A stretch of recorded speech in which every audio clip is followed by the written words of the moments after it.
Welcome back to school. आज बच्चों हम पढ़ेंगे र व्यंजन। र के विभिन्न रूपों के बारे में हम जानेंगे। र एक व्यंजन वर्ण है। उच्चारण की दृष्टि से यह लुंठित व्यंजन ध्वनि है। हिंदी भाषा में र के विभिन्न रूपों का प्रयोग होता है। कहीं पर र का प्रयोग स्वर रहित होता है, कहीं पर स्वर सहित। स्वर रहित यानी कि र के पैर में हल या र हलंत। स्वर सहित जिसमें अ की ध्वनि ना हो वह स्वर रहित होते हैं। यहाँ क के पैर में हल, च के पैर में हल, ट के पैर में हल, त के पैर में हल, प के पैर में हल लगा है, यानी कि हलंत लगी हुई है। इनमें स्वर नहीं है, इसलिए ये आधे हैं। स्वर सहित र हलंत धन अ तो बन गया पूरा र। स्वर सहित जिसमें अ की ध्वनि हो वह स्वर सहित होते हैं। जैसे यहाँ पर क, च, ट, त, प, इनमें अ की ध्वनि मिश्रित है, ये पूरे हैं, यानी कि पूर्ण व्यंजन हैं। र के विभिन्न रूप र, रा, रु, रू, अर्र, क्र, ट्र, ह्र। र के 3 रूप हैं। र का सामान्य रूप, र का रेफ रूप और पदेन रूप। र का सामान्य रूप स्वर सहित र का प्रयोग जैसे नीचे शब्दों में किया गया है। रोग, रिपु, रजत, दरवाज़ा, दीवार, रस, राजा, रैना, रख, इसमें पूरा र है। ये र का सामान्य रूप है। र के सामान्य रूप के प्रयोग में र शब्द के आरंभ में, मध्य में और अंत में आ सकता है। र में सभी मात्राएं लग सकती हैं सिवाय री और हलंत के, जैसे र, रा, रि, री, रु, रू, रे, रै, रो, रौ। र हल धन छोटा ऊ तो बन गया र को छोटे ऊ की मात्रा लगने से रु, रुख, रुक, रुतबा, रुत, रुद्र, रुचि, पुरुष, गुरु, रुपया। आगे र हलंत धन बड़ा ऊ तो बन गया रू, रूपक, रूप, रूढ़, रूठना, अमरूद, डमरू, रूखा, रूह, रूपांतर, रूठ। अब हम र का दूसरा रूप पढ़ेंगे रेफ। यहाँ पर इसका चिन्ह दिखाया गया है। यदि 2 वर्णों स्वर अथवा स्वर युक्त व्यंजनों के बीच में स्वर रहित र आए, यानी कि आधा र आए, हल वाला र आए, तो दूसरे वर्ण के ऊपर रेफ के रूप में लिखा जाता है। जैसे धर्म देखिए, इसमें र, धन, म, र हलंत है, उसमें जमा म किया है तो रम बन गया। र की ध्वनि कम और म की पूरी आती है। इसी तरह कर्म, खर्च। र रेफ की तरह शिरोरेखा के ऊपर अंग्रेजी के सी के आकार में लगता है। यह रेफ कहलाता है, यानी कि रेफ आधा र होता है, हल वाला र होता है, जो स्वर रहित होता है और सी के आकार में लगता है शिरोरेखा के ऊपर। रेफ वाला र स्वर रहित र है। शब्दों में इसका प्रयोग होते समय उच्चारण के बाद आने वाले वर्ण की अंतिम मात्रा के ऊपर लग जाता है, जैसे पर्व, जुर्माना, वर्णन। ये 3 शब्द हम देख रहे हैं। प हलंत र व आधा र है, इसलिए वो व की खड़ी पाई के ऊपर लग गया। इसी तरह जुर्माना में भी र हलंत म को लगने वाली मात्रा के ऊपर लग गया। अगर मात्रा लगी हो तो उसके ऊपर लगता है। इसी तरह वर्णन में ये ण के ऊपर रेफ के रूप में लग गया है। विभिन्न वर्गों में र का रेफ के रूप में प्रयोग। क वर्ग, इसमें धन, हलंत र, अर्क, मूर्ख, दुर्गम, दीर्घ। च वर्ग में देखेंगे र हल के रूप में कहाँ लगता है? खर्च, बर्छा, गर्जन, निर्झर। ट वर्ग में देखेंगे र हलंत के रूप में कैसे लगता है? करकट, पाटी, शर्ट, पर्ण। त वर्ग में र हलंत कैसे लगता है? भर्ता, स्वार्थ, गर्दन, अर्थ। प वर्ग में र हलंत कैसे लगता है? सर, सिर्फ, धर्म। अंतस्थ र कैसे लगता है? निर्यात, भर्राना, निर्लज। उष्म के रूप में दर्शन, घर्षण, पर्स। कुछ ऐसे शब्द जिसमें र के बाद का वर्ण भी स्वर रहित हो तो रेफ का प्रयोग उसके अगले वर्ण के सिर पर होता है।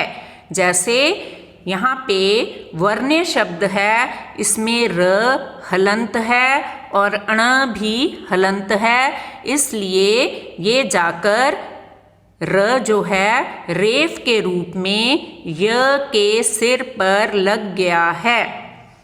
ऐसे अर्घ्य वर्ड देखेंगे, र भी हलंत वाला है और घ भी हलंत वाला है, यानी कि दोनों आधे हैं, स्वर रहित हैं, इसलिए र जाकर य के सिर पर लग गया है।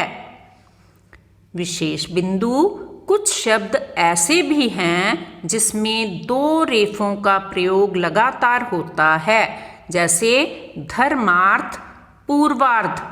धर्म में र रेफ था जो ऊपर चला गया, फिर अर्थ का र रेफ थ के ऊपर चला गया। इसी तरह पूर्वार्ध में भी रेफ के रूप में ऊपर लग गया। स्वर वर्ण ई के सिर पर लगा चिन्ह और रेफ का चिन्ह एक समान होता है। प्रयोग के समय इस पर ध्यान दें।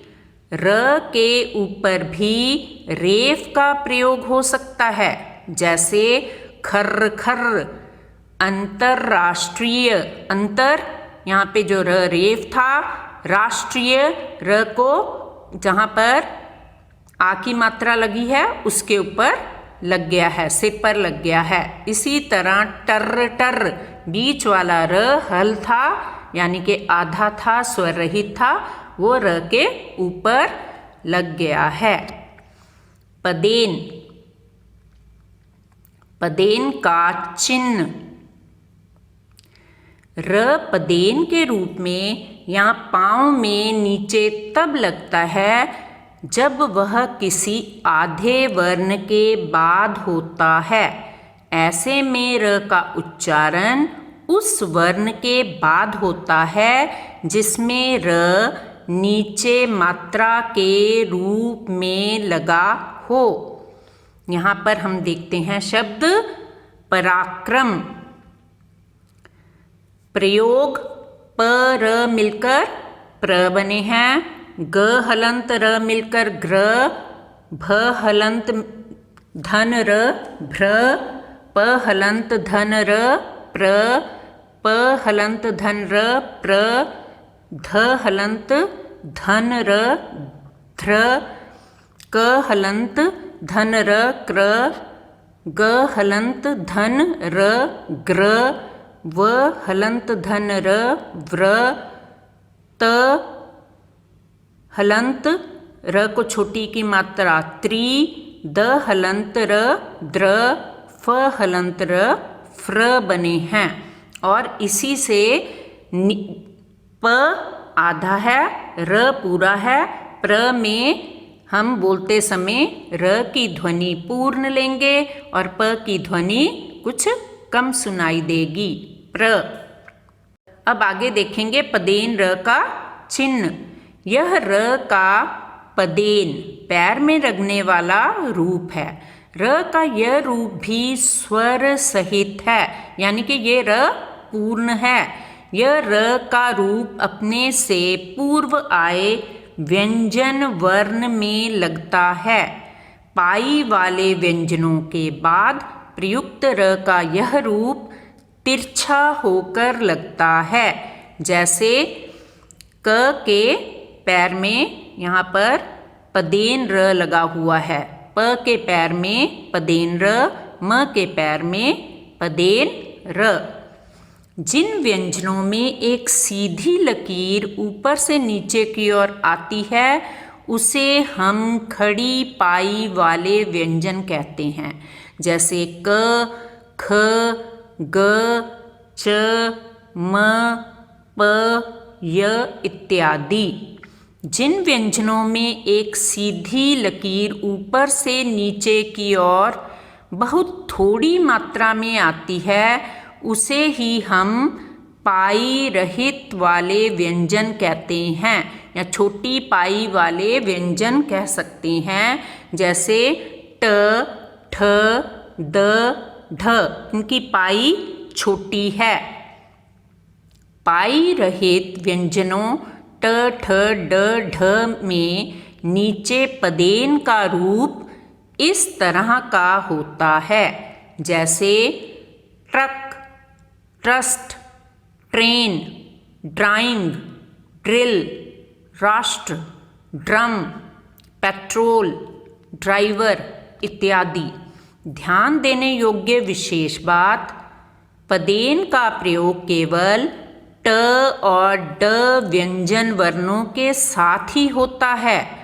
ड्र से अधिकतर अंग्रेजी शब्दों का ही निर्माण होता है।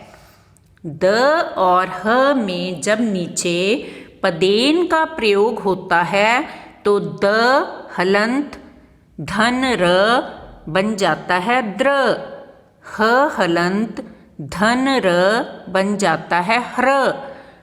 जैसे दरिद्र, रुद्र, हरद्र, ह्रास इत्यादि।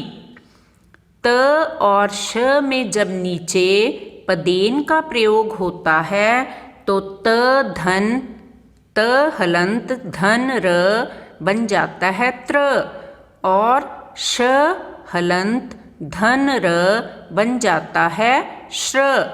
जैसे त्रिशूल, नेत्र, श्रमिक, अश्रु इत्यादि। रेफ का प्रयोग कभी भी किसी भी शब्द के पहले अक्षर में नहीं हो सकता। कुछ शब्द ऐसे हैं जिनमें नीचे पदेन और रेफ का प्रयोग शब्द के एक ही वर्ण में हो सकता है। जैसे आर्द्र, पुनर्प्रस्तुतिकरण इत्यादि।